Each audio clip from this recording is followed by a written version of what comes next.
let's talk about outside the waistband. As far as a reaction hand draw goes, to me, this is the easiest.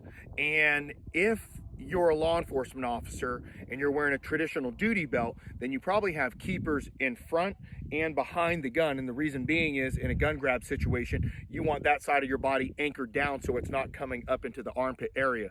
So some of the techniques that I'm going to talk about aren't really going to work too well for you because you can't move that in front of you. But if you're a SWAT team guy, or if you're running leg rigs or any other type of outside the waistband holster, dependent upon where it's set up, meaning belt loops on a pant are very, very important. So you might be able to get away with grabbing this handle, driving this holster straight in front of you so you can manage and work it easier. Can you still leave it on your side and do it? Absolutely. But this just gives you a slight advantage in regards to any of the techniques that you want to do. Now, as you can see, this holster roll works real well because I don't have a light on it. A lot of the muzzle's going right down into the track, so it helps hold this in place, which makes it very easy for you to grab it and get it into a dominating roll. However, with that said, we don't have to do just that technique. Any of the techniques that we look at, I can come in, grab, leg pinch, bring the gun up, I can chest roll. To me, outside the waistband, there's just less stuff going on. Plus, garments don't really need to worry about it because most of the time they're not in the way. So again, just some different options for you to consider and think about if you can get that gun right back in front of you.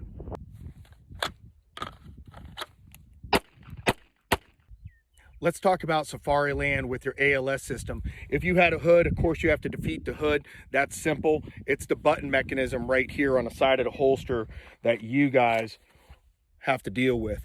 And the way we manage that is, for me, is in a two-step process. First thing that I'm gonna do is I'm gonna come in, thumb's gonna go for the button. I'm gonna take this finger right here. So this is what it looks like on the back side. This is what it looks like on the front right here. I'm gonna pull up. I only pull up this much because I don't want to expose too much of the trigger guard.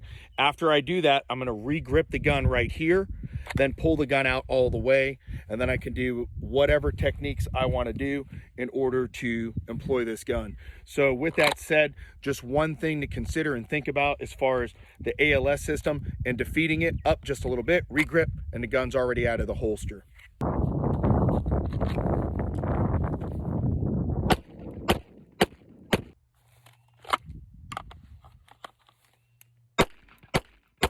Because some of you guys are going to end up trying this holster roll with a light on the gun.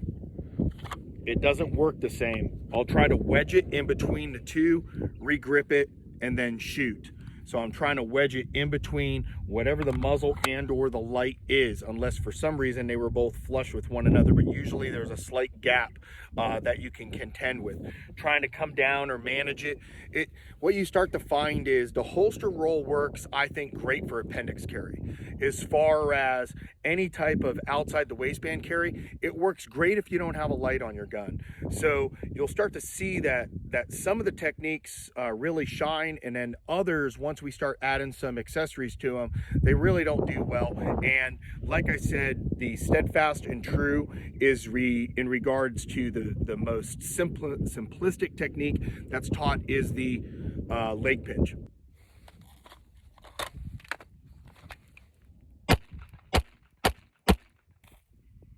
So the next thing that we're going to talk about is how do I manage this when I have either a plate carrier on or some type of commando harness. And techniques change just a little bit. Reaching down, trying to do a holster roll here, not even gonna waste my time. And that's just because the chest is now sticking out a little bit too far in order to facilitate a really good or really safe holster roll. Leg pinch is your bread and butter. It works. You can consistently see it work across the board no matter what kind of holster you got going on, what you're doing. So that works really well. The chest roll, slightly different, which is one of the reasons why, for me, I'll go to my side here, because whether or not I'm wearing a plate carrier, I can do this technique from the side. So the other thing is, if you run a 1911, you should get an ambidextrous safety. I don't own one without an ambidextrous safety, and the reason being is, as soon as we find ourselves into a position where we're rolling that gun over, I don't want to half grip it like this in order to shoot it, and then of course get it back on safe. I want to do that single-sided and just have less chaos than I already have going on right now. So how do we manage this? I'm going to tell you first, this is something that you definitely got to do in practice, because dependent upon the type of gun and trigger system that you have, you may not want your gun right here. It may not be safe, and that's because little things can be going into the trigger guard area. However, on this particular gun or my Glocks, I'm not worried about it. I get up high. I'm just setting the muzzle in here. You can see what the offset is right there. I'm reaching over the top. Same technique that we talked about before. All that's happening is the plate carrier is just becoming a ledge for me.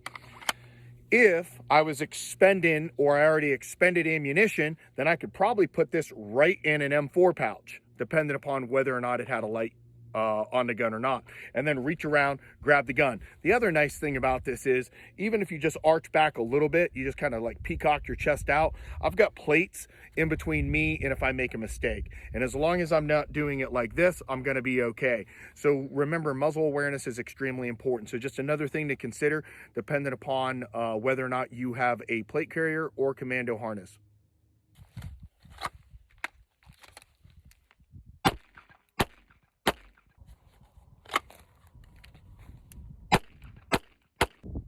One of the things to also think about is your environment. Though all these techniques in regards to reaction hand draws have one thing in common, and that's we're using our body or our gear to facilitate getting the gun into a firing position. However, we're around counters, grocery stores, we might even be picking a box up off the aisle, something happens, we can clear stuff off, draw the gun, like in this manner right here, simply put it down, roll the gun over, and it's up. I mean, why use my body unless I absolutely have to? I could be in a kneeling position when something happens and I literally just come out, put the gun on the ground, grab it, twist it, get it into a firing position. So think about your environment.